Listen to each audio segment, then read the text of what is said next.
Alright, we're back with Horizon Forbidden West, and this is the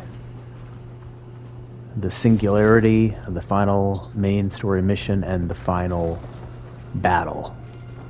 This video is picking up right after you defeat the character Eric, who is kind of like the horrible bad guy that killed your friend, killed Varl, and was just a nasty individual. I had hoped that this recording would have captured that battle too.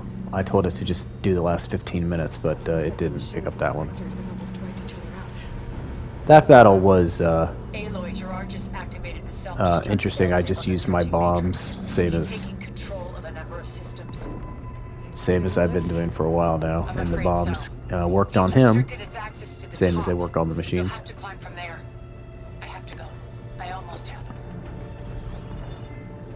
I made a video of the last level of Horizon Zero Dawn, and I kind of complained about how a lot of parts of it were sort of gimmicky and not like... I feel like the last level should be true to the game. It should give you an experience that was basically the same as the game, not something very different. Which Zero Dawn did for at least that part of the battle that involved using the big guns. I felt like that was not really what the Zero Dawn game was about. This Singularity mission, I think, was an improvement. It had a lot of different parts, and they were all sort of classic, Horizon Zero Dawn, Forbidden West gameplay, but just at a slightly elevated level. You fought the Spectres, you did some platforming, some running around. There were some cinematic scenes thrown in there. And then we're about to have this final battle. But like right now, the character of Alva is dropping sort of the twist, the big plot twist here that comes at the end of this game, referring to this nemesis. So I guess I'll just talk about this now. I remember, this is the second time I've beaten this game, but the first time when I learned about this nemesis, I just thought, like my eyes just rolled, and I thought, gag me with a spoon. Like, it just seemed so lame. And watching it this time, it actually seemed a little better. I can't decide if I still think it's incredibly lame. The idea that the Zenith were actually on the run from a threat that was even greater than them, and that it was this threat that had sent the signal to Hades to initiate extinction here on Earth, and that it did that because it knew that the Zenith were coming to Earth and it wanted to cut that off for them. That's kind of okay. But the idea of what Nemesis is, that he is, or it is, some sort of mass of, or I think they just describe it as, the Zenith attempted to upload their brains into a digital form, and they just called it a failed experiment. So it's some sort of failed, brain upload left to fester. Maybe this idea can be rehabilitated. Like maybe in the next game they can explain a little bit more about what exactly this thing is. But it seemed a little bit too similar to just like an evil spirit, or just, it seemed a little bit too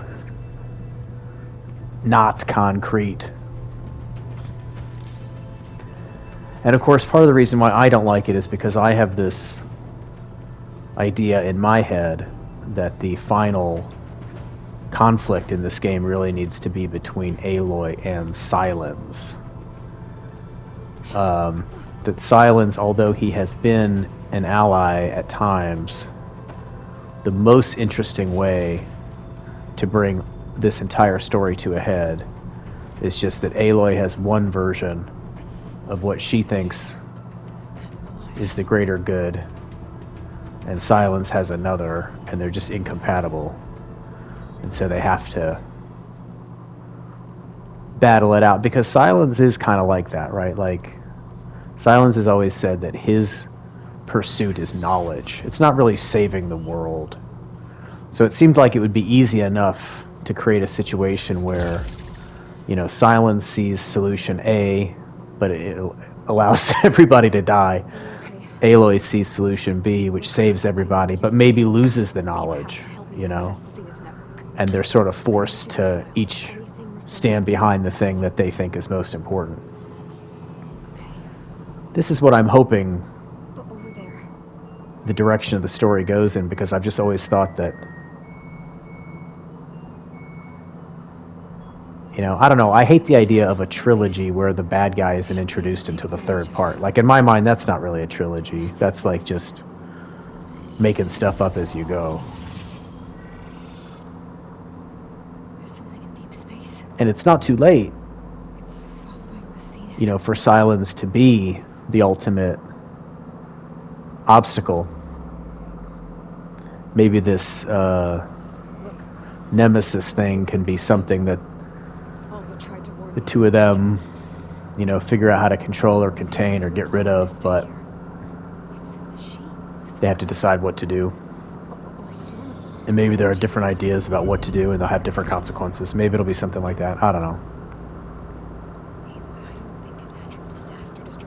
I also just think that Silence is so much cooler. He's just such a great character that he deserves like the highest honor of being, you know, the final boss, rather than just being Aloy's, you know, buddy, which is what he seems to be now. All right, now switching back to Tilda. I really liked what they did here at the end. I really liked it. It made a lot of sense. This idea that everything kind of came together with how Tilda, you know, Tilda had great admiration for Elizabeth, tried to create a clone out of Beta, and just found Beta to be an inferior copy, as she calls it, and then saw in Aloy something that was maybe even greater than the original Elizabeth. She calls it her greatest form or something like that. She's about to say it here in a minute, but and so all of this has been a plot by her, really, to just kidnap Aloy. I think that's actually pretty good storytelling. And it allows them to create sort of a surprise twist final boss battle when they had a limited set of characters. I mean, I guess you thought it was going to be Gerard. Maybe it would have been Gerard in a giant metal suit. No, it's going to be Tilda in a giant metal suit. Well, that's kind of a twist. You weren't quite expecting that. At least I wasn't. And I watched this again earlier today, and I just really liked. There was something about the lead up to this that just really reminded me of a video game bad guy. When the bad guy starts talking, you can always tell with the music, like a certain type of music comes on that gives away that like things are getting menacing here. And it had when I heard the music come on, I just thought, yep, that's final boss music. It seemed exactly perfect for the final boss.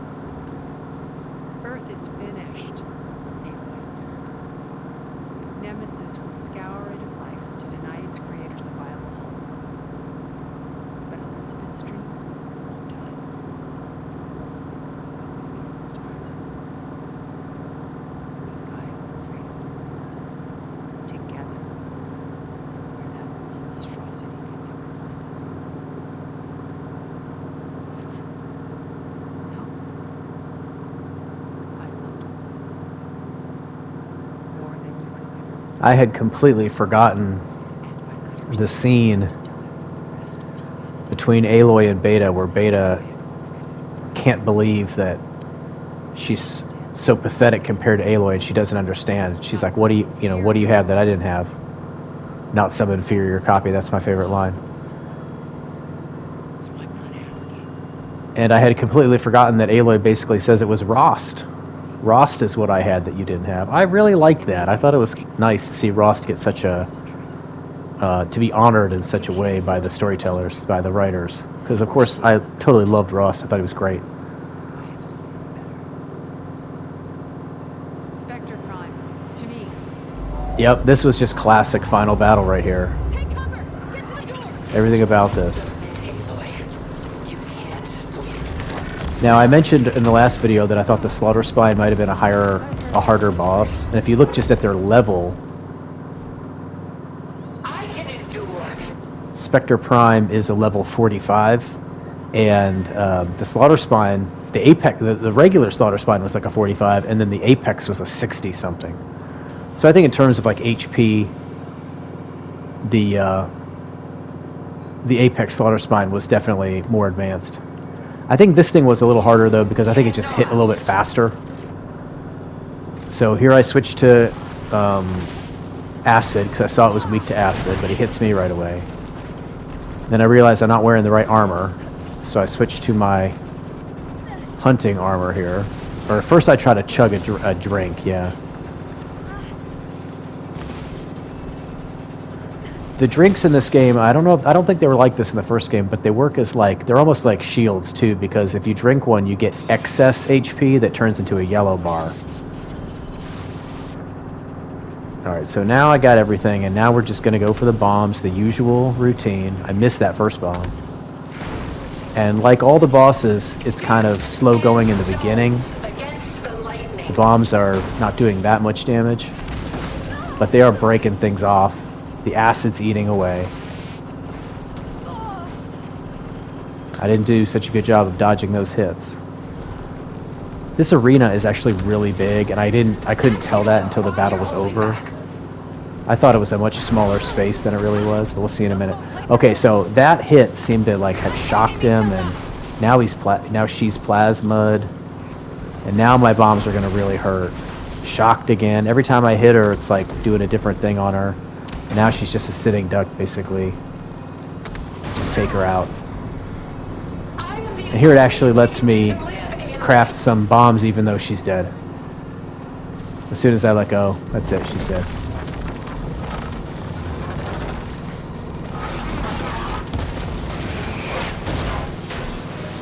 I don't remember if my battle against her in the first game was a super cluster or not. It was on easy difficulty.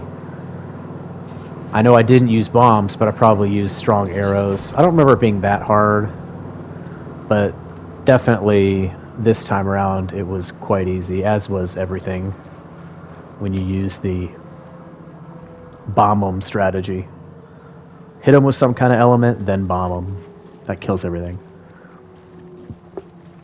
Now at this point I realized that this was actually a huge arena, and I thought I was going to stop to just sort of look around.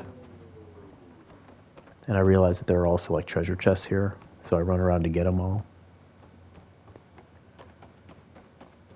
I know they put these treasure chests here for a player who actually needs it, like they completely run out of resources during a fight. I can't even imagine that happening. That would be a bad situation. Running around looking for a treasure chest because you're all out of anything. You can't hurt them.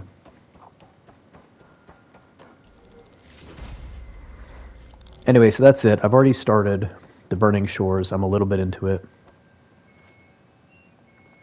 So far, I'm not super impressed, but